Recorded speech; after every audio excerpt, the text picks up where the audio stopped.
I've been thinking about this issue not for a particularly long time, and it may be that the questions which I'm wanting to ask have already been addressed in the literature, but nonetheless, what I want to do is consider this question of whether or not there's a virtue in being vulnerable and set that within the context of the debate about enhancement. Perhaps I should have posed it as a question. As we all know, a good question philosophers generates work for our colleagues for many years to come, and so posing potentially an answer today may be an inappropriate thing to do. But the issue I want to look into is to do with what it actually means to commit to a program of enhancement, and particularly to understand where the boundaries in the concept and in its application might lie. And this notion of boundaries relates in part to, if I can use an analogy of something that I was engaged in this morning. So I flew down from Sydney this morning and it was an uneventful flight. Uneventful because the aircraft within which I travelled operated within the flight envelope which it's designed to operate within. As you all know, with aircraft, it's this combination of thrust and drag and lift, and providing an aircraft operates within the appropriate parameters, it's perfectly safe. But if it gets it slightly wrong, and if there's not enough thrust compared to drag and lift, then it will stall and fall out of the sky. But equally, if you take an aircraft to a point where there is too much thrust, too much lift for the particular airframe which is there, it will fall out of the sky because it will rip off its wings and it will damage its fuselage, and all sorts of catastrophic failures will take place. And so there's this envelope within which the aircraft can operate. Now, of course, you could do things in which you change the envelope, but if you change the envelope and still have a properly operating aircraft, what you're going to have to do is in fact have a different aircraft which is operating within those limitations. So if you apply that concept of the envelope to the notion of enhancement, I think that there are some uncontroversial elements to do with, for example, the aspect of remediation or the therapeutic use of enhancement. We've heard some of this already this morning, in which somebody is born with or develops some kind of perceived deficit in their capacity to operate, and the means of enhancement correct that deficit so that they come back at least to what would be considered a normal range of operations. But we've also heard that it's possible not merely to remediate, but also to extend the capacity. And to do so in ways which, when I'm doing it now, just as Francesca pointed out, wearing glasses, meaning that I've already overcome some of the deficit associated with my failing eyes.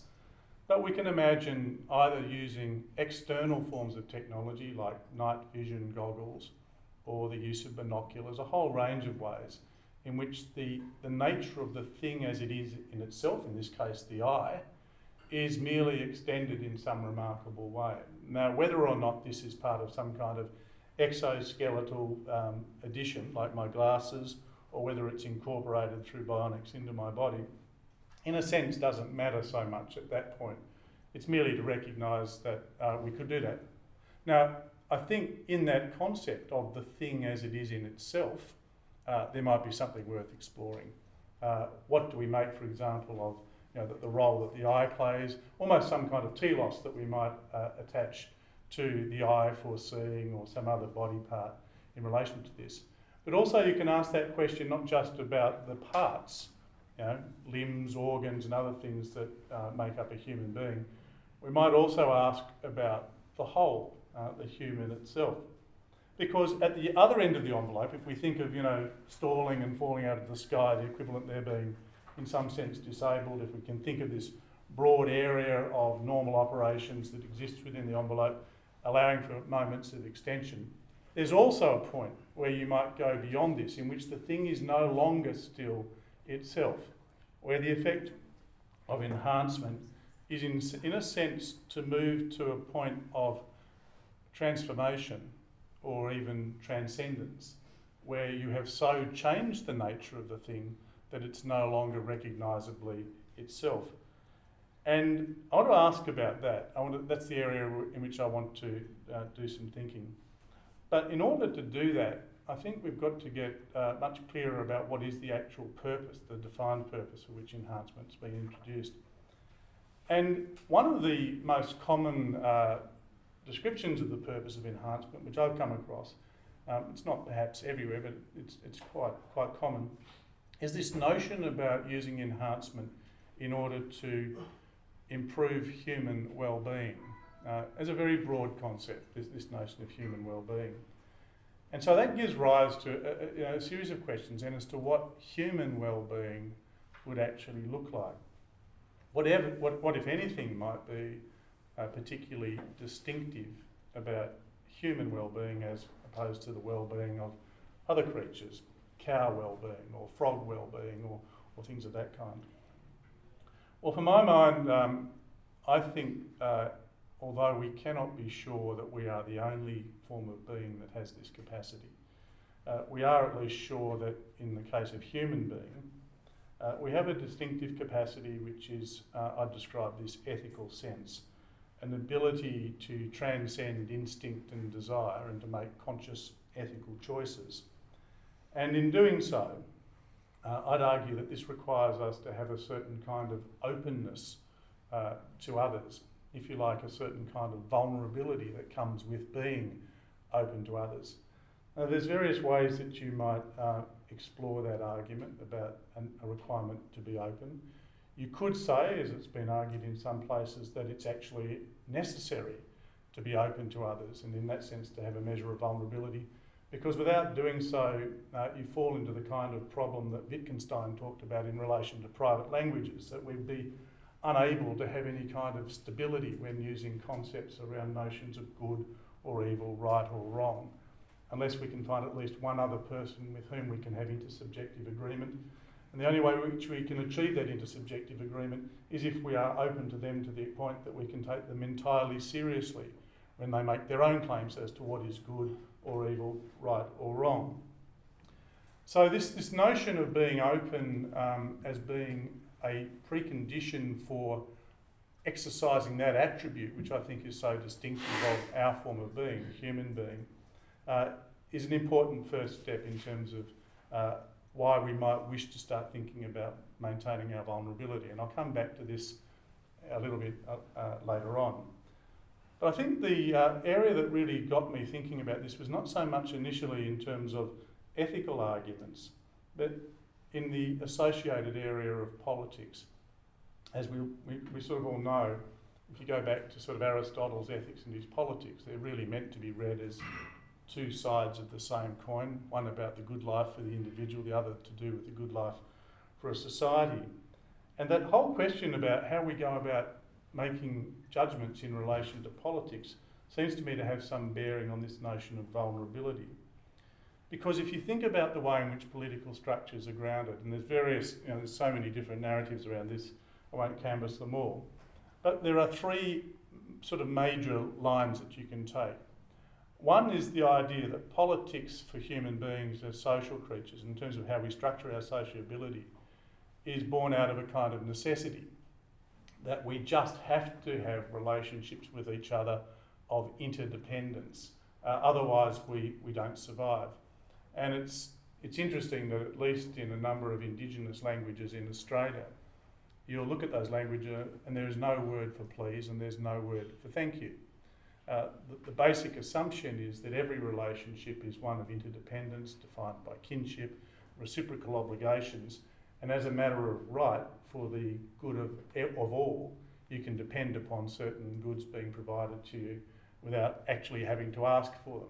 In fact, there are cultural attributes about the ability to read another person's need who's within this kinship or relationship, anticipate what it is and make provision for it in the expectation that that capacity will be reciprocated by others. And so there's this notion of necessity which might ground an element of interdependence which gives rise to politics of various kinds. And then there's, of course, getting further into the notion of vulnerability, there's the concept of fear. Now, of course, the most famous account of fear as the grounding for political relations is that which is advanced by Thomas Hobbes in Leviathan.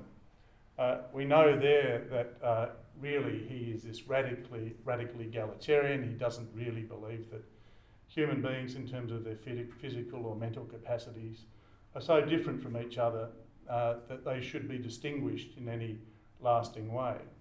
But what he does found his political philosophy on is this notion that we are all equally vulnerable, that no person is so strong that they can be immune from the possibility of being attacked and possibly having their life taken by another, and no person is so weak not to present that threat. And so we know how he works from that particular point. A kind of interdependence that comes about because of our mutual vulnerability, each to the other. And then, of course, there are some who argue that politics and political arrangements come about because of a recognition of the possibility for mutual advantage. But as is the case with an argument about a capacity for ethical reflection and, if you like, conscientious thought, even this notion implies a kind of openness to others in order to be able to discern what their advantage might be considered to be, at least within their own terms. So whether you're thinking about the human capacity to act as an ethical being or as a related political being, it seems to me that there is a strong argument to be made that this depends on us, to some degree at least, being open to each other, being in conditions of interdependence arising out of circumstances which I think objectively then make us vulnerable. Vulnerable in a sense to each other. Not necessarily that our lives are going to be threatened in the way that Hobbes poses, but that we'll be vulnerable to disappointment, to disagreement, to a whole manner of different things which might make us feel uncomfortable. And this is where the question about the boundaries of enhancement start to arise in my mind. In fact, the first thought I had when Tony Cody phoned me up and said, look, you know, we're doing this work, what are you thinking about it? It was really the point that Hobbes had made that leapt to mind first. Because I started to wonder what would be the effect of enhancement of a kind that would confer upon any individual invulnerability. To take Francesca's language, that of the Wonder Woman or the Superman, who seems to be impervious to any of the threats and harms which ordinary humanity might be prone to. Does the notion of enhancement itself anticipate changes that are unlimited and that remove, because of that, all limitations on what we could do, on what we might be exposed to? Or does the concept of enhancement itself fall short of this? In other words, does the very concept itself recognise that, just as in the flight envelope I described, it will go so far as to remediate and to extend in terms of the thing in itself, but it will hold back from transformation or transcendence, that it won't seek to make changes of a kind that will take whatever human beings into a quite different category, where particularly they have no limitations and they are in principle deemed to be invulnerable. And if it doesn't have that limitation, then what are the possible implications for all of us in terms of our society? Because I was struck by the question about, well, why give somebody some additional bionic limbs when you could give them a perfectly effective drug that might instill in them an adequate and satisfactory sense of themselves, even if it is just a chemical mirage. Why wouldn't you do that? Well, we'll think about other things that might make us convenient or might be deemed inconvenient to us in the current state in which we find ourselves.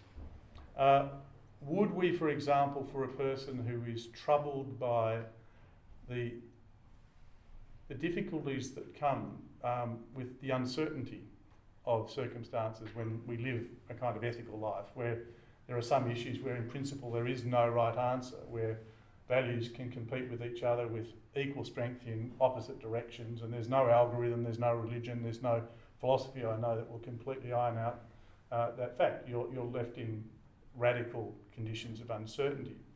Would we think that the inconvenience or the trouble that might actually cause us be reason enough to silence our conscience? Would it be a form of enhancement?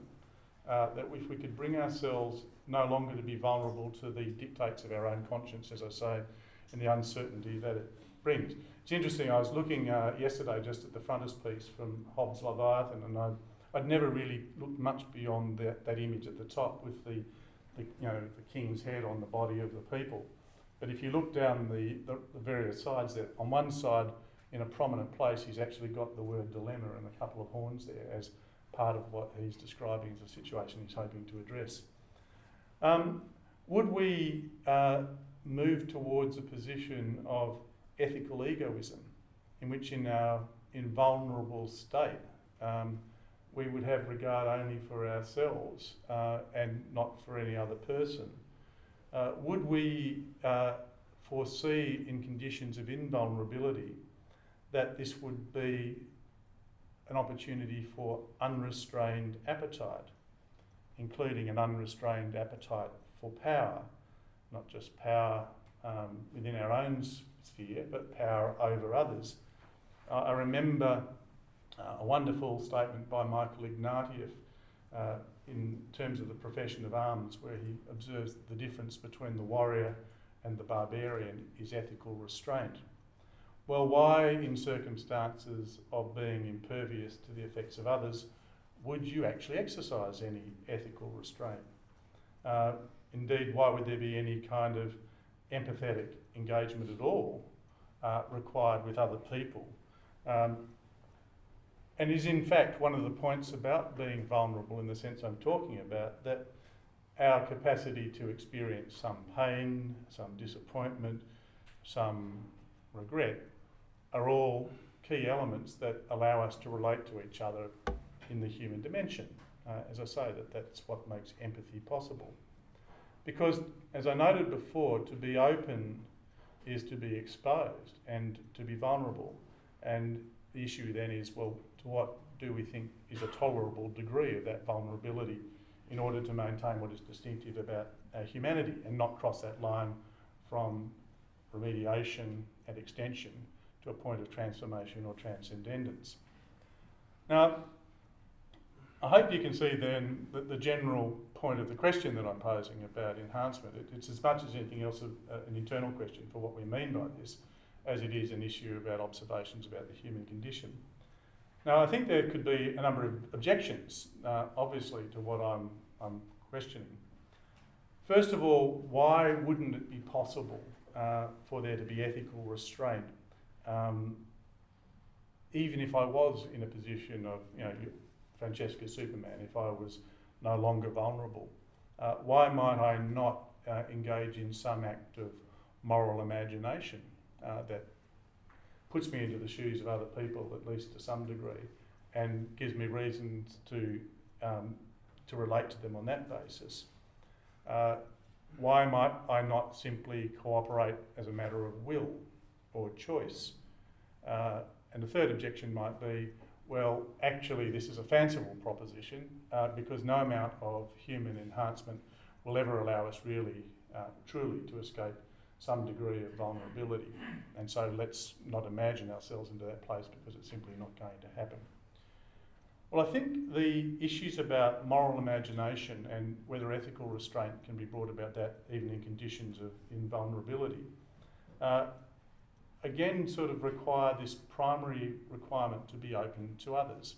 The very notion that you're going to have some kind of moral imagination that can encompass the lives of other people, I think necessarily means that there's a degree of vulnerability which is going to have to be part of that whole equation. So I can't imagine a moral imagination that actually does the kind of work it needs to do if it's located within a person who has no sense of what it means to be in another person's shoes and has no reason to put themselves in those shoes because there's nothing that should induce them to do so other than perhaps just a moment of curiosity. I can imagine cooperation simply as a matter of will or choice without any of the issues of vulnerability driving that. But I'm not confident that that would be sustained. I just don't know. I'd like to believe, I suppose, in a more optimistic sense, that people might freely choose to cooperate even if they don't have to, even if there's nothing at stake. But I just don't know what that is, and no doubt others will have views about this. And as to the point about whether we will never escape our vulnerability, again, I don't know. That's simply going to be a factual question as to whether or not we could actually find ourselves so engineered to the point that we feel ourselves to be impervious. But even if we don't, I still don't think that relieves us of the obligation to answer these sort of fundamental questions about what enhancement is actually intended to do, and whether or not there are certain barriers which, within the definition itself, ought not to be crossed. So that's as far as I've got in thinking. I have no idea how much time I took, probably far less than I was supposed to. But I'm very happy to throw it open now to questions and discussion. So can I organise them from you, or do you want to? Either way, I'm happy. So if you want to do it yourself. I'm happy just if people put their hands and they want to say something. Okay, well, I'll leave you. Okay, so let's go in the order I've seen them through first. Yeah, I had a question. You said that and I'm not, and maybe I misunderstood you, but you said that, sometimes you said that being invulnerable makes it difficult to be this moral, virtuous person. But sometimes you said thinking of yourself as invulnerable made this difficult. So No, I was actually referring to imagine the objective circumstances in which you were invulnerable. Okay, so but where there was no limit to the level of transformation that was possible by the process of enhancement. Because I imagine that these two things don't necessarily correlate. I mean, you can be vulnerable without thinking that you are. Yep. And you can be vulnerable and think that you're invulnerable, as some people, you know. Yeah, I think that the likelihood is that if objectively you are invulnerable, that is, nothing can touch you, and you are not in any way affected by that, because there's always an upgrade, if you like, available to you to remove yourself from those circumstances of vulnerability, then you would actually come to believe that, and you would be closed off then from the contact. I'm not sure whether anybody would be in a position where they were objectively invulnerable and thought that they were not. So I'm talking about a case in which your ability to respond to other people is conditioned by your perception that you don't need to, because there's nothing that they can either provide to you by way of a good or a harm. Yeah, that was a great talk, really inspiring. I have just one observation. So this is obviously irrespective of the point whether we could actually get to the point of Yes. Nora. But let's assume we could, then there would actually be no power and no need for any fear or anything, because everyone would be invulnerable. Or if they weren't yet, all the vulnerable ones would be weeded out, and you'd only have invulnerable ones left, and we would certainly have transformed into a society of just single items. And we would, and my argument would be, and I think that it's unlikely that everybody would arrive there at the same time. There are these issues of justice in terms of access to this, even if you think it's a good idea. My argument would be that if you arrived at that point in which there was no sense of vulnerability, the very grave risk you would have is that the ethical sense that makes us, which I think is distinctive of our human being, would have been lost. Go here. Yep. Yeah, I don't know whether you're aware of it, Simon. There's a famous article by Martha Nussbaum on exactly this subject, where she argues that the life of a Greek god would not be a life for us if we were invulnerable, immortal, radically independent. That would not be a life for us as we are now. And I think she's probably right about that. Yeah. You're probably right about that point as well. But that article has always worried me, because I think the sort of objections that you were making at the end are actually quite strong objections. This could take a long time, but thinking about this radically, why do we need politics and ethics and empathy in the first place? Why are those good things in the first place? It seems that they're good things because they're things that we need, being the kind of creatures that we are. Yeah. If we did become Greek gods, if we were invulnerable, immortal, radically independent, why would those any longer be good things? So this is a fundamental assumption that you're making that you can't really make. I mean, I think ultimately we're not going to become those. Your third objection is actually a strong one, but we're talking about increases in our capabilities. We're not talking about that kind of radical superlative changes in any event. Yeah, so I think it's unlikely too, but the reason why I've raised it is to really challenge those who are proponents of enhancement to make some kind of decision about what is the boundary condition for what they're inclined to do. Would they say, for example, that, well, our aim in enhancement is to do all those things that fall short of that kind of transformation that I proposed could occur if there were no boundaries at all? And then to say, well, why are you drawing the line there? So it's really to draw that conversation out. And yes, I do admit a kind of a privileged position for the examined life, in the sense that I've been talking about it. Gods, of course, and these beings, the supermen that might be there, may have no place at all for that. But it wouldn't be, in my mind, what is a distinctively human life at that point. It would be a different kind of life, and a life that gods might care to enjoy, and some of us might want to be that. But to the extent that we think there is some value in our humanity and this ability, this requirement, in a sense, for us to exercise this capacity in conditions of radical uncertainty, then for myself, I think there'd be a loss if that was completely removed from the scope of possibility. Julian. Yeah, I like the paper too, and I think there's a lot of mileage in it. But there's an objection, and it's most easily seen in sort of coming from Sandel's version of this argument. He has this argument about solidarity, which is fairly similar. Yeah. Where he says it's in virtue of our vulnerability to disease, we're prepared to insure and care for each other and so on. And your argument would also apply to disease. In virtue of our vulnerability to disease, we're all prepared to invest in medical research, health systems and so on. And of course, if I was immune to disease, my interest in doing that would evaporate. Yeah.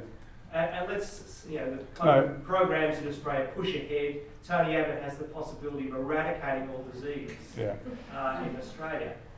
The implication of this argument is that there would be something bad about that, because we'd no longer be vulnerable to disease, and we'd no longer have this sort of solidarity about, say, combating disease in other countries or globally and so on. No. That seems to be wrong. Yeah, no, and I don't want to argue that. I'm wanting to argue something slightly different. It's not as if the fact that we must suffer in order to have this degree of interdependence and solidarity, suffering through disease or disability or any of the other things that might happen. It's more to do with whether or not in the conditions of invulnerability we would make any effort to be open to others. It's that question about being open to others which is the vulnerability. Because the moment you open the door, in a sense, you are vulnerable rather than sitting in a self-contained and perfectly safe environment.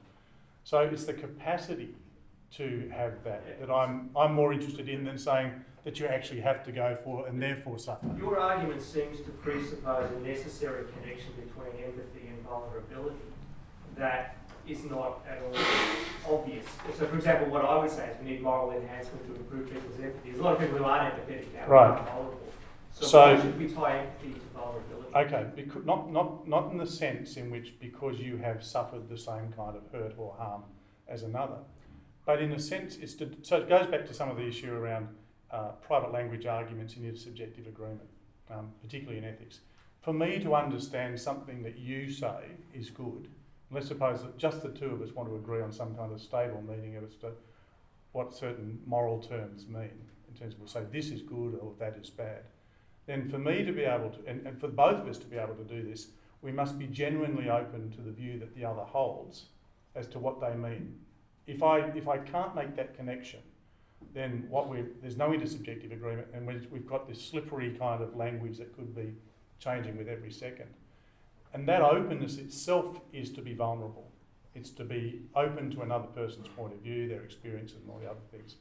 So I'm not wanting to say, oh, well, the vulnerability is tested by the objective conditions of suffering, pain or distress or other things.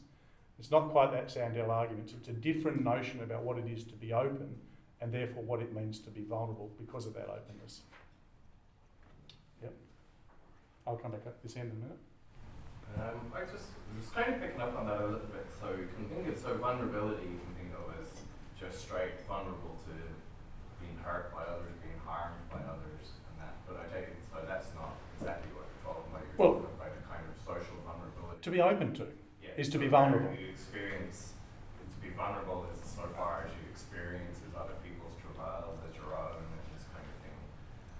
But then you think there's maybe two kinds of, like, you said at one point that, you mentioned the type of enhancement that might be to silence a social conscience.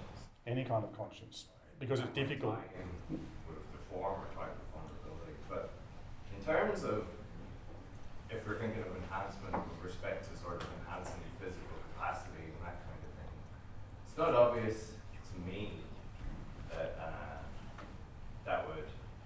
I think that would possibly actually overextend our vulnerability in certain ways, or it could, rather than make us invulnerable in the social sense, right? And I had a concern with this with Francesca's talk. Right? I'm not sure that I would want to have bionic ears or to be able to see 10 kilometers. I mean, I don't know what way bionic ears would work, but if I could hear everything within a 5-mile radius of here, I'm fairly sure that there'd be somebody in quite serious trouble within that radius pretty much all of the time. And I mean, it would change the sort of cogency of proximity with respect to something like the moral duty of easy rescue. In a situation though where you wouldn't be able to actually affect the rescue, but you would be aware that somebody is in that. Well, Francesca was going to give you special swimming legs so you could get the remark. Remember that? Well, I mean, this was the thing as well, because you say like Superman can see 10 kilometers, see someone drowning, and he can get there. Yeah. It's like, you might be able to see 10 kilometers, but it's not necessarily going to have all of the capacities of Superman, right? So that seems like it would actually make you, would overextend your vulnerability perhaps. Yeah, at least in that social sense of vulnerability. Yep, so the purpose for my asking this question, or posing it in the way I have, is really directed to try and shape what we mean by the notion of enhancement. I'm not saying that it's kind of an imaginative leap into a world, if you like, where there was this constant capacity to add and enhance to a point where there was invulnerability. The challenge is not whether that would actually happen, because I think it's unlikely. It's whether the concept itself can be clarified not to include that as a possibility. It's actually to draw back the notion of enhancement and say, well, what we mean is something within this envelope. But not what we don't mean in our project for enhancement is this further point.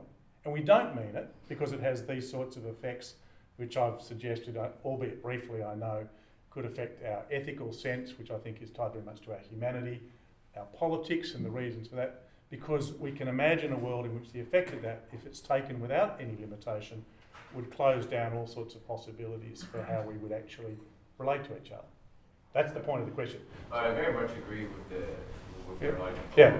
but I just think if you're talking about the boundary or the envelope, I rather feel like the line to be drawn might be the line at which we become too vulnerable rather than the line at which we become invulnerable. That's interesting. It's a really good point as to whether or not we could be too vulnerable. And that's something, it's a good question. I'll have to think about that too. Yeah. I really like the Hobbesian angle on all this, so I'm just going to ask you to raise a couple of things about this. First, a sort of minor semi-facetious point. I'm not entirely sure how enhancements will align with ways in which we make ourselves less vulnerable in at least the Hobbesian way that Hobbes had in mind. So, as you pointed out, that the strongest person is still vulnerable to the weakest person because the strongest person's got to fall asleep and the weakest person might come and slit their throat, right? Yeah, that's Hobbes' view, but of course you can imagine also a world in which you're so well protected that there is no risk of that. Right, but semi-facetious, but that might include, that might require people to actually want to have the kind of enhancements where they don't need to sleep anymore, things like that. It's not obvious whether people would want that. Well, but the concept of enhancement isn't limited by that want. It's as much as anything else about a technical capacity. And we can imagine, if you look at the range of enhancement, there can be exoskeletal things, there can be enhancements. It's to do with our mental capacity. There's so many different ways in which we do that, in which a sleepless state might be one. Okay, I mean the small point is that sometimes the vulnerabilities coincide with nice things, like it's nice to sleep. Yeah. So the main point though is that Hobbes didn't actually think these vulnerabilities were good things, they were really bad things. He did. The whole point is that we're stuck in a state of war, or we would be in a state of war, and the role of vulnerability in the Hobbesian argument is one that is used to justify it's a negative reason for bringing into existence Leviathan. Yes, or some kind of coercive authority, maybe not an absolute one. Yeah. Now you might think, therefore, that to update the terminology a bit, war of all against all really means we're all stuck in these collective action problems where it's rational to engage in conflict, not necessarily violent, but conflict nonetheless. And we need to agree to be coerced to get ourselves out of these things. Hence law enforcement, taxation, a whole load of other stuff that we don't really like, but we're better off with. So Hobbesian might say, look, if we just get the enhancements right, we'll solve all these collective action problems without the need for these rather heavy-handed and highly fallible methods that we currently use. So, never mind whether we want government to be absolute or not, law enforcement and all that is shot through with problems. I mean, just look at it. It's very hard to get coercive solutions to collective action problems correct. Yeah. Look, Hobbes might say that. He might actually say that if you could be assured that everybody was going to have equal access to the enhancements which are there. And of course, that might be one of the preconditions that the enhancement argument needs to build into it within this envelope. It might say, we're going to go so far and no further, and one of the preconditions for that is that it be universally available to all in order to deal with this problem. If, on the other hand, it doesn't have that as a precondition for what its project is about, then you do actually create the Hobbesian problem that he's trying to avoid, in which there are some who are invulnerable and others who are not, and therefore you lose the argument for that kind of social contract which he poses being brought into existence for Leviathan. Right, yeah, I don't necessarily disagree with any of that, or indeed with your main claims. Yeah. The point is just that, well, the thing I want to stress is that vulnerability it's often a sign of these collective action problems that we have to solve in heavy-handed ways. If we could just get rid of the vulnerability such that we didn't need the horrible tax-collecting coercive state, might be nice. Yeah, I mean, depending on how horrible we think the state is. Let's get rid of all say. Yeah, in here, in certain countries, of course, it is just as horrible as you pose. Who else was there? Yes? And then Tony, yeah? Me? Yes, please. Yeah. It seems to me that a lot depends on what being invulnerable means. If it means that you're totally independent of everybody else, you don't have any needs that you can't satisfy, any wants that you can't satisfy, that would probably be a solution to the Hobbesian problem. If there's still a war of all against all, then I don't see that invulnerability is possible. It's sort of like people who used to build these so-called invulnerable fortresses, which were invulnerable until somebody breached them. Found the technology to breach them. Yeah, no, I agree. But as I say, the reason for raising it is not so much to posit the real case of we're all becoming invulnerable, is to sort of try and challenge the concept in that way. Tony. It'll have to be the last one because I think I'm due to. Just a note on invulnerability and superheroes and supermen, superwomen. It's interesting, one of the fascinations of the Superman story, and I think probably all those sorts of things, is that they're not invulnerable. There's always something, kryptonite. Kryptonite, yeah. And there are various other things like that. Otherwise, the thing would be totally uninteresting. I mean, there would be just no input whatever in these stories. And I think that's actually relevant to the sort of point you made, just as sort of note. Thank you. Somebody note kryptonite, please. Apparently there's a couple of minutes. My watch is running fast, so anybody else who want to make a point, question, or we can, just wondering about invulnerability, whether it's possible to have a body and be invulnerable. So no matter what enhancements you make, it seems to me if we retain the body, we will need to eat, we need to charge up or whatever. Will still be there will still be the possibility that we're injured or killed by being run over by a steamroller, or being attacked by the United States Marine Corps, having a nuclear device exploded. I don't know. So does the concept of invulnerability? Perhaps the limit on the enhancement would be that you need to go beyond having a body. You have to jettison the body to be invulnerable. Well, would the concept of enhancement embrace that possibility, though, where you become disembodied? I mean, is that relevant? Well, that's one of the questions I think you would ask. As you follow this line of argument through, you'd start to see, well, where do we draw some of these boundaries in the envelope? Is it only enhancement if it's improving a bodily condition? If you're moving into something which is disembodied, have you moved into a quite different territory? Where no longer are we talking about enhancement.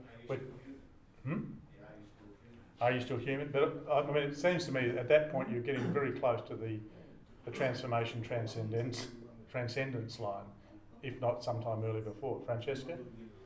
No, I just thought this, I was thinking that no matter how strong your body may become and invulnerable, when you have relationship with other people, when you basically love other people, I don't want to get very cheesy, but that makes you very vulnerable anyway. And I think that, you know, all these superheroes, like even the most enhanced person, the moment they love someone else, they are still vulnerable. So I think that's something that we can get rid of. I don't know if it's good or bad, but I just think it's... But love can bring heartache.